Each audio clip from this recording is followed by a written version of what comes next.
So at this point, I'm going to start with our official welcome. So welcome everyone to our webinar today. It is November 27th, 2024, the day before Thanksgiving. So we're very grateful and thankful in the spirit of Thanksgiving that you chose to join our webinar today with us and hear from Anthony, our Chief Product Officer here at PharmaForce. Today, we're going to be covering a very hot topic in a number of areas, but also as related to 340B. Our presentation today is called Post-Election Insights, What's Next for the 340B Program?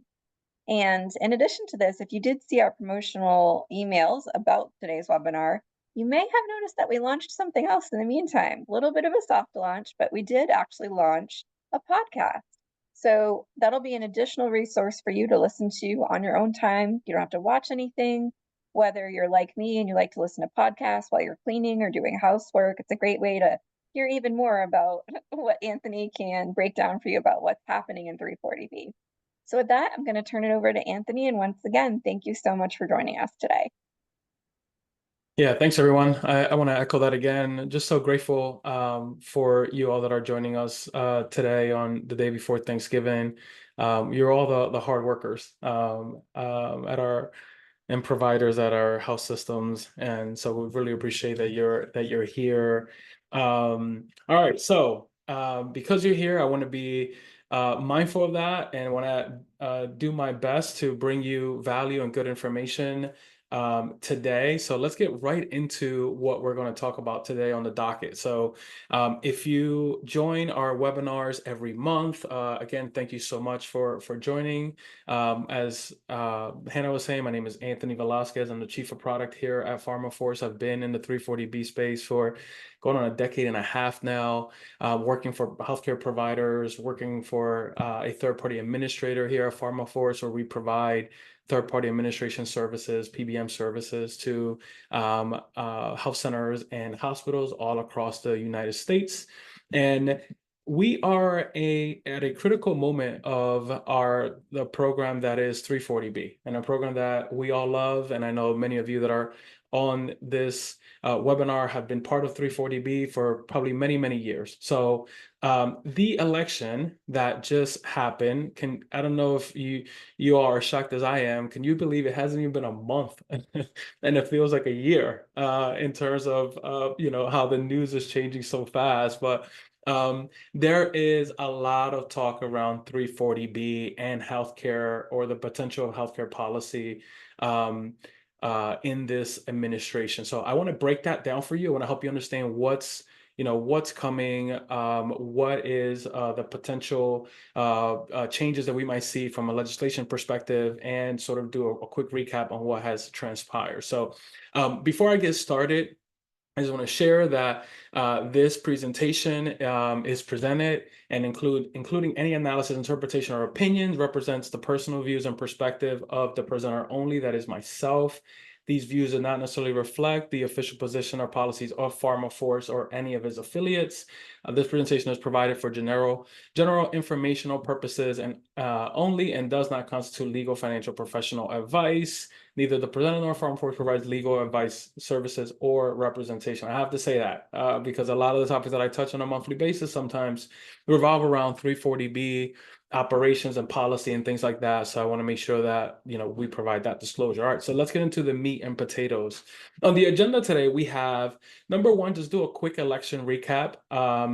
This is probably something that everyone on this call knows, unless you don't ever follow any news or anything. You will know what has transpired through the election, do a legislative outlook and what this means, and why I think some are optimistic that there could be some change to the 340B program. We're going to talk about 340B being on general ballots, which was really interesting, and a case that happened of 340B. Maybe some of you from California got to vote on this measure in California that involved 340B. I want to talk about that. I want to talk about the leadership of HHS, who oversees the 340B program, and HRSA in the Office of Pharmacy Affairs. Talk about the GOP in the Senate. This is where all eyes are going to be in the Senate control, the Republicans that control the Senate, the SUSTAIN 340B Act that is currently in the Senate, that is now one of the co-sponsors of that act is now the leader of the Senate for the Republican Party. So there is a lot of eyes on the Senate and this bill, and many other things going on. We're going to talk about the wider healthcare impacts. I'm really, curious to see what happens healthcare at large, as a result of the leadership that's going to be at HHS, some of the things that have been said, some of the anti-pharma things that have been said from this administration that I think, provide an interesting 4 years to come, that could involve some major healthcare changes. So, as I mentioned, 340B continues to face more restrictions. As recently as the last few weeks, there have been more manufacturers providing restrictions, extending those restrictions. There's a big push, and something that I want to talk about here in the short future. Maybe we talk about it in December, maybe in January. But one of the things that I want to talk about is the push for this rebate model. If you've been following some of the things that are going on, but Johnson and Johnson, Sanofi, Eli Lilly, there's another manufacturer that just came out today that are pushing in many different ways for changing the essence of 340B purchasing models, from you purchasing the drug at 340B pricing to a rebate model or a credit model where you are reimbursed after you've purchased that drug at a non-340B pricing. So that could have major implications on the way that the 340B program works. And some of that, HRSA has made a very stern position that it opposes that. HRSA is now under a legal battle with different manufacturers related to that. There now has been some news of state reporting that has come out of Minnesota that has shed some light on the 340B program and the uses of the savings of the 340B program. There's lots of 340B chatter in Congress. So there isn't a shortage of major breaking news almost on a regular daily basis related to the 340B program. So what I want to do is try to give you some good optimistic perspective of that there are real chances, real good chances that the 340B program could have some positive changes in the near future. At a minimum, there's a 50-50 chance that happens. And I think there's always a 50-50 chance, but I think this time we can say it's a 51-49 chance that it could happen because of a person that is leading the Senate. So let me go into just sharing a quick recap of what sort of we witnessed. There was a presidential election, if you didn't know, that just happened a couple of weeks ago, where President Donald Trump defeated Democratic candidate Kamala Harris in the 2024 presidential election. It is now also reported, or sort of concluded, that the Republicans will also retain control of the House of Representatives and also a majority in the Senate. So it is usually when there is control in the three branches where we see actual bills getting passed and legislation getting passed. So what does that mean for healthcare and drug pricing? It's interesting because there has been a lot of anti-pharma attacks from the candidate that was proposed as Secretary of HHS, and some other members of the new cabinet. At the same time, I don't think that we could say that the new administration is coming in with a cohesive healthcare approach to, a plan that is going to, to change healthcare at large. So there's a lot of questions that remain to be seen that we will see as this continues to develop. But the good thing that we can say from a 340B program perspective is that there's a lot of reasons to be optimistic. From the unfortunately, we are in this world where there is a providers against pharmaceutical companies, covered entities against pharmaceutical manufacturers, and that just remains a reality. So some of my language that I'm using is in that reality, although I don't want to use those languages. But there has been a very big big pharma usage of a harsh criticism of pharmaceutical companies from this administration that could lead to actually being a good thing for healthcare providers. So I want to leave that on your mind, that that could be the difference maker in us seeing some 340B legislation. But more of that in just a second when I get into the Senate leadership. Before we get into that, I want to talk about this really interesting development. I actually had several emails from some of you that joined the webinars who said, hey, can you talk about 340B being on the ballot in California? And I said, sure, I will absolutely talk about that. And I did some research on this, and it was really fascinating what happened here. So there was a question about Proposition 34. This was something that was voted on by folks in the state of California. It actually passed narrowly, yeah, with a 50.8% of the vote margin. And basically, the backstory behind it is that there is a covered entity. I don't know if that covered entity is on this webinar, but there is a covered entity who was found to use 340B savings for real estate purchases, some other thing, or at least it was it was assumed, or there's an accusation that 340B savings were used for non-patient care activities. In order to, there's some politics like in all of this. In order to sort of call that out, this was added to a ballot measure to, basically says any providers are spending over $100 million in a decade on non-patient care activities such as real estate, has to show that 98% of 340B program revenue is directed to patient care. Okay.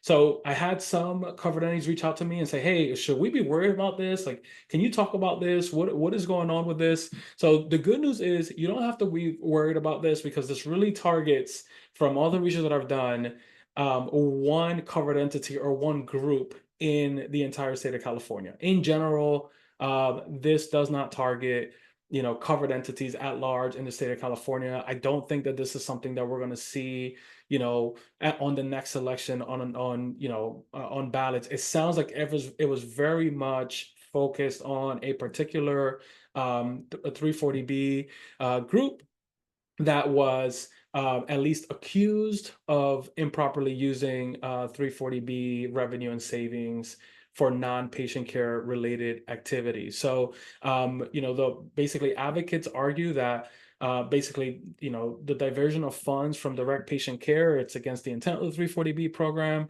The opposition say that it unfairly targets AIDS healthcare foundation groups and other groups that are serving HIV patients and AIDS patients of sorts. So it is very much it has every single point of being a political back and forth and fight that involved 340B on a presidential ballot, which is really interesting. That I've been in 340B for so long.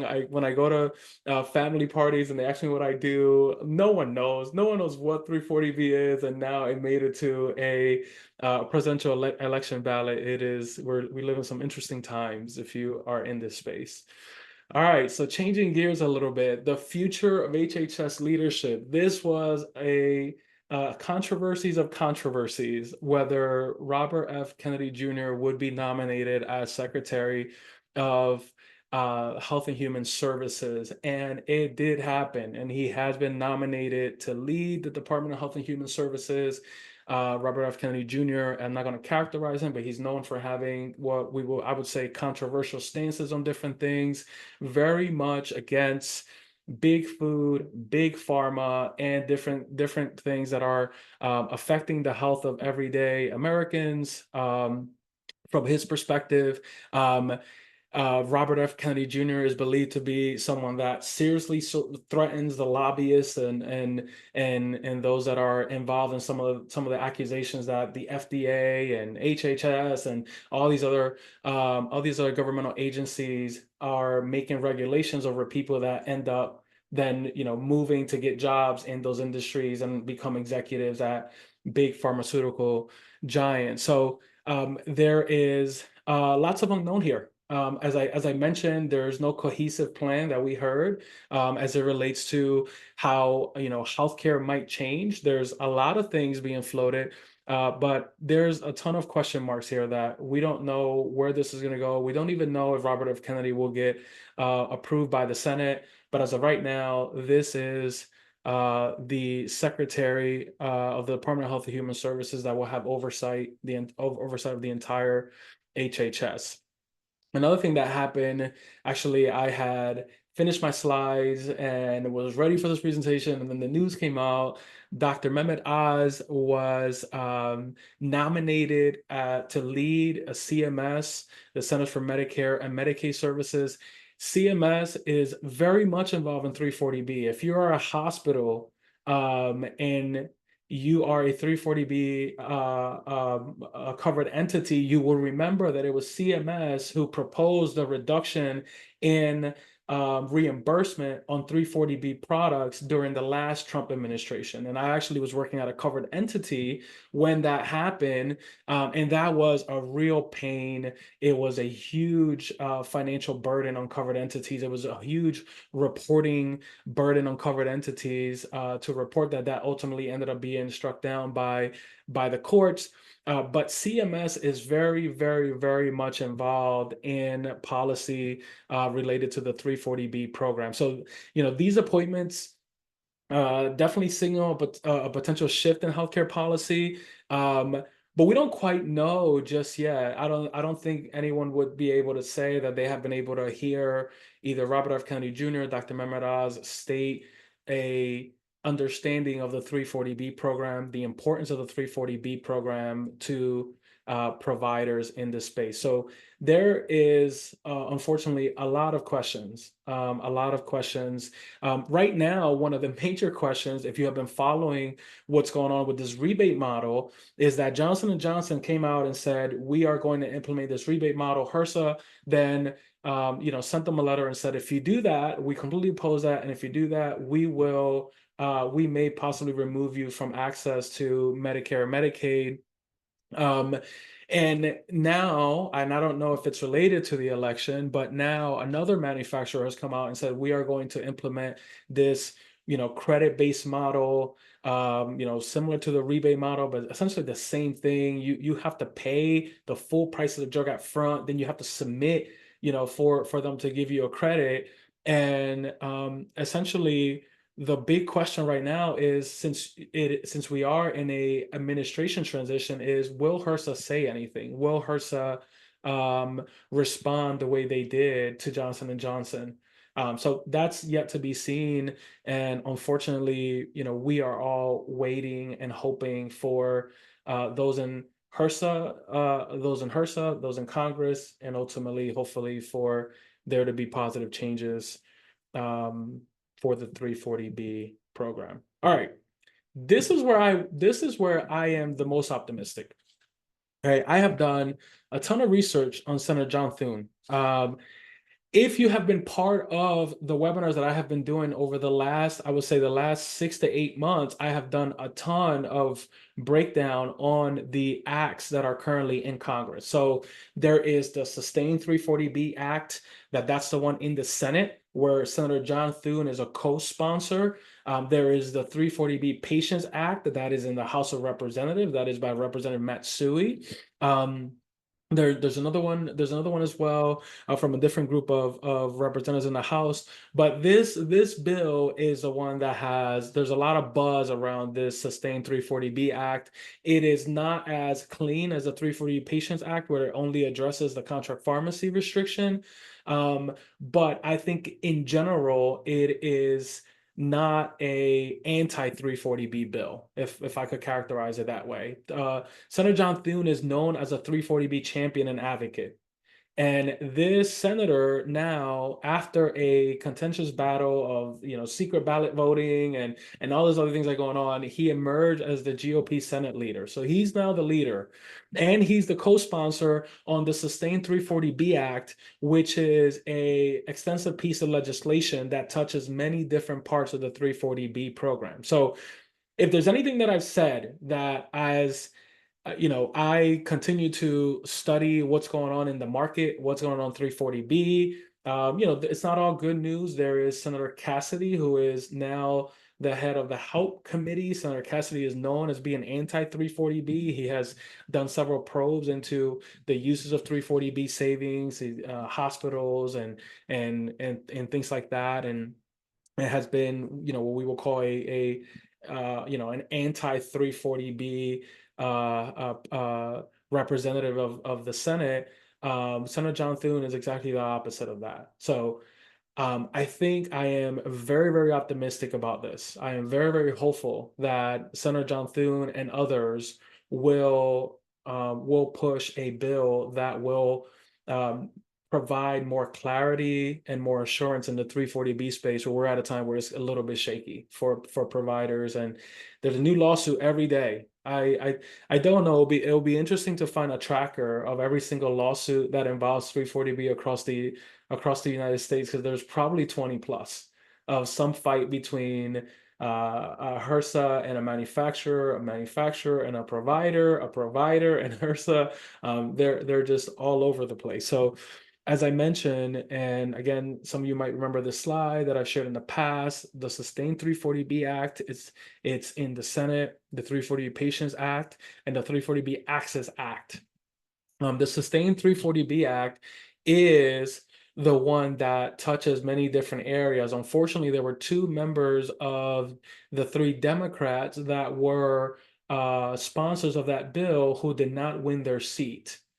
So there would need to be some work there. But again, the one of the sponsors of this act holds now a very powerful seat in the United States Senate, so that there is cause for optimism. So these bills, at least the SUSTAIN 340B Act, the 340B Patients Act, do expand the contract pharmacy to how they were pre-manufacturer restriction, which is a big deal.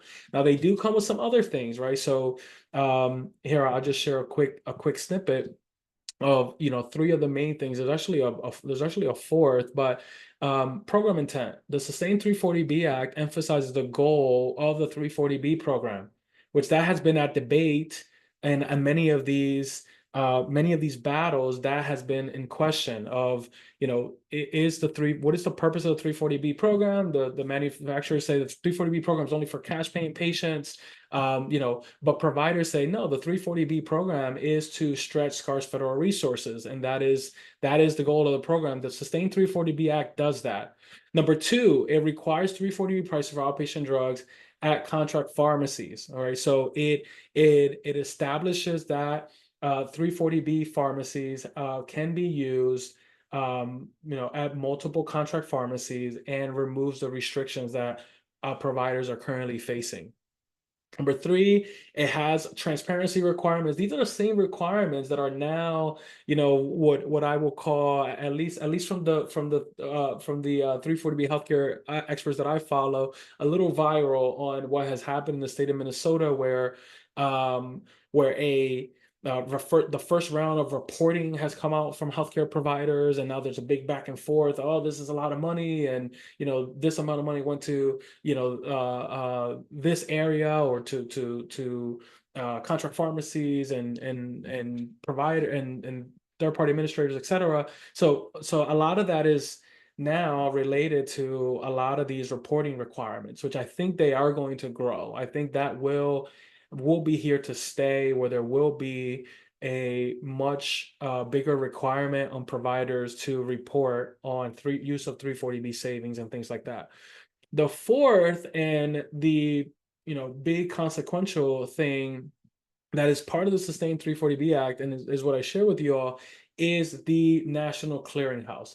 It's fixing the duplicate discount issue. From many of the insiders that I've talked to, fixing the duplicate discount issue is valued by the manufacturers at a $10 to $15 billion issue, not just with Medicaid, but also with private payers, where manufacturers claim that they are paying a rebate and 340B pricing in many areas of the 340B activity. So this SUSTAIN 340B Act is a bill that I believe has a real chance of of becoming a serious contender for, being voted on.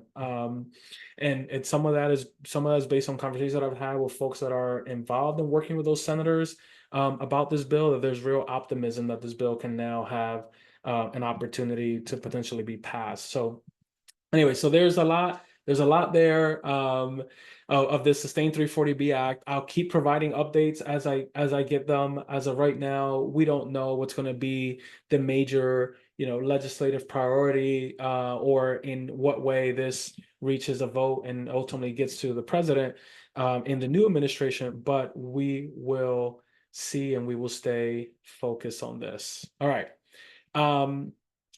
Lastly, and another really important topic that I like to talk about is what are some of the things that the election might do towards wider healthcare practices. I think all of you that are on this, I just saw a report that the manufacturer restrictions have not only just affected hospitals, but also health centers are now having major layoffs and are laying people off and are reducing services, primarily and probably in a major part as it relates to because of manufacturer restrictions that are impacting, providers in our space.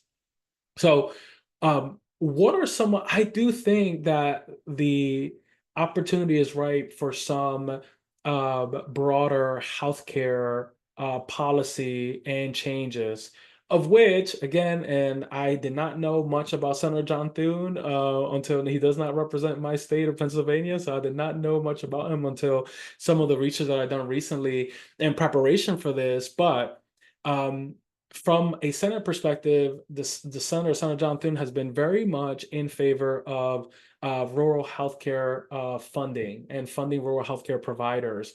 I work with the rural healthcare providers all the time. I know of several, just myself, that I'm aware of that are facing bankruptcy and are weeks away from a bankruptcy notice. That are in communities or are trying to restructure or are doing all these other things to stay alive. And the 340B program plays a role in that. And unfortunately, rural healthcare, I believe, needs some attention. And a lot of the framework and the policy framework that has come from Senator John Thune has some of that in there. Telehealth expansion. Telehealth has been temporarily expanded until the end of 2025. I think telehealth is huge in this new world and post-pandemic, and hopefully it gets put into and written into law. And so expansion of telehealth and better regulatory sort of guidance in terms of telehealth, I think will be really, really good if we could see that.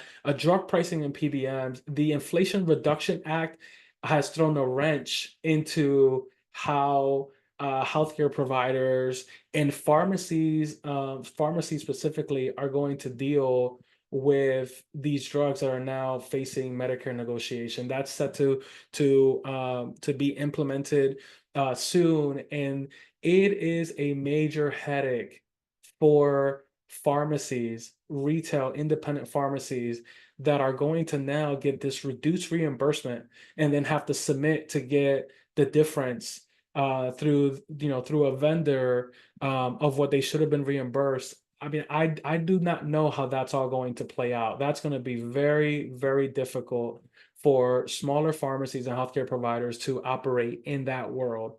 So I'm very worried about that. I'm not sure how all of that is going to work, but what I do know is that Senator John Thune, for example, has been vocal about reforms as it relates to pharmacy benefit managers, and things that we, from a 340B perspective, would agree that the PBMs are, in many cases, taking a lot of rebates from the healthcare space in general, that are going to the PBM and the middlemen in forms of rebates, and in some cases affecting 340B providers. So with that being said, again, I don't know what's going to happen. We're getting ready for an administration where we may see many changes, and hopefully some of those changes are positive. I think we all have to continue to be educated. I appreciate you joining this webinar on the day before Thanksgiving, because I think it's important to stay educated on what's going to happen so that we can adapt. We have to continue to do what's best for patients, continue to do what's best for the facilities that we all serve. And I say we because I came from 340B facilities, so I still feel that, even though I don't work for a covered entity, but I work with many covered entities. I still feel that responsibility of doing what we have to do to ensure that services are still provided to patients. So with that said, it will be an interesting 4 years. I'll continue to bring updates as they come out on what may happen over the next few months, and the next few years as we'll continue to do this. That is it. That is it. That is all I have for you today. I saw a couple of questions come through, a couple of raised hands. I would love to answer any questions that you might have. Maybe there's some questions here that I could take as well. But please know I don't have all the answers, but I would love to answer any questions you might have. Feel free to put in a chat. Feel free to come and raise your hand, and we can have a conversation. Either way, I would love to answer some questions. So there was also there's also a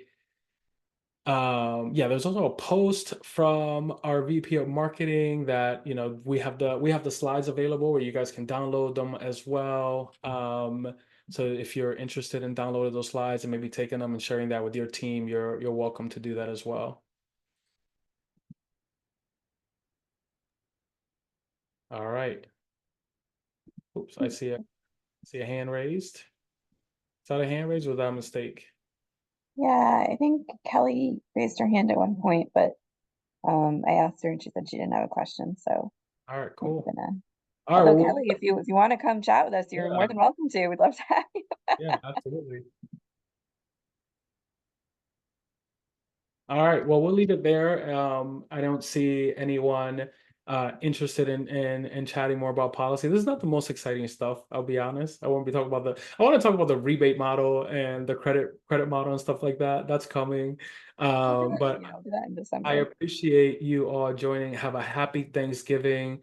Enjoy some good time with family and friends, and we will meet again next month. Thank you so much. Thanks, everybody. All right, thank you.